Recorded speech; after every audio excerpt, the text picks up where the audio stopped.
today's video, I wanted to give you some tips and tricks and also talk to you about a few apps that I use on the HTC One. So first of all, the first app I've installed, it's called Antec. If I just show you that here, it's called Antec Quick Settings. And basically what this app allows you to do is, if you've seen Android 4.2.2 on the Galaxy Nexus or the Nexus 4 or any of them, you can actually swipe in from one side and get access to these quick settings, which sort of look like this. And if I just zoom in a little bit here, this app basically gives you that functionality that you can have sort of custom tiles. You can see GPS, Bluetooth, Wi-Fi, tethering, anything you sort of want. Also the active tiles like the alarm. And it's an app that can be downloaded. You can see here Antec Quick Settings, and there's a pro version of this as well. And you can add lots and lots of different features like applications or different shortcuts, depending on what you use the most. And basically the reason I installed this app, if I go back to my home screen, is because if I was to swipe in from the normal side, which is the sort of the standard HTC notification area, you see you don't get any quick settings. And yeah, you have to click sort of the settings button, and then that takes you into the settings. But there is actually this app which works on 4.1.2 that if you're swiping from the right, depending on how you have it set up in the settings, that you actually get access to these quick settings. You can have, like I said, lots and lots of different ones, and also the notification area doesn't open fully, so you can see here it only opens as far as the notifications reach. So that's the first thing I would install to have sort of the quick access to all the shortcuts that I need.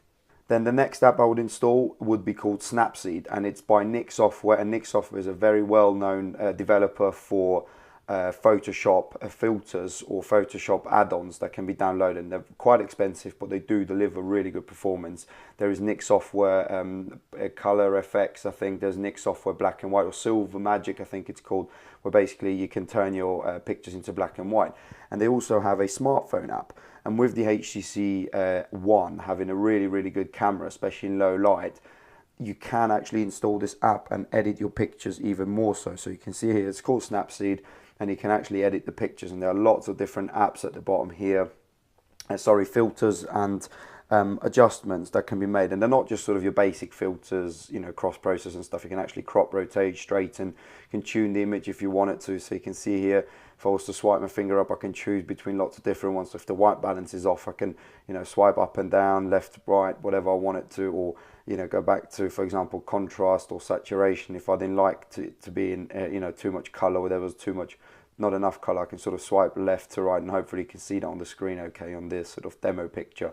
And like I said, lots of editing options that can be done. I know you get HTC Zoe, and I know these, you get some of these options, but Snapseed is a really, really well-known developer and well worth having a look at this app.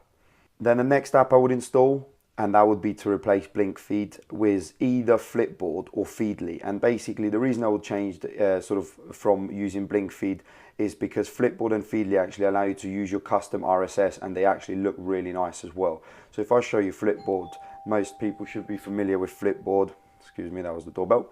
And you can see here, you get the cover stories, and you can sort of swipe up and you get presented with lots of different stories here, and they sort of animate as well. So it's a really nice way of sort of looking at your stories. And Feedly as well works the same way. So if you click on Feedly, you get your Google RSS feeds actually coming in. And Feedly is actually not as pretty as Flipboard, but it still does the job very well. You can see here you get all your sort of feeds, the RSS where you've got, and then you get them in different styles. You can have different themes and stuff.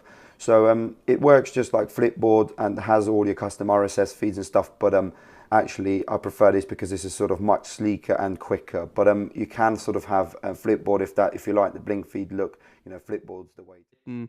Take care, get it out of the way, and get this over with. So I complained that when you press the home button, it takes you to the BlinkFeed. I've got so simple to fix. Just pinch out, hold this, and then you hold it, and then you drag it over here and set as home. Now check this out. Now if I go to BlinkFeed and I press home, it's going to always take me to my first screen. Very nice. But you only have one other screen, so it's a little bit like you really got to optimize your folders and use those, like have one that's just for your root apps and etc. So that's how you fix that. Another issue was this power save thing. People said that you hold down on it, go to app info, and you cannot check that. That's grayed out. what you can do is force stop it, disable it, clear data, clear everything, and then when you press home, check that out. It's not there.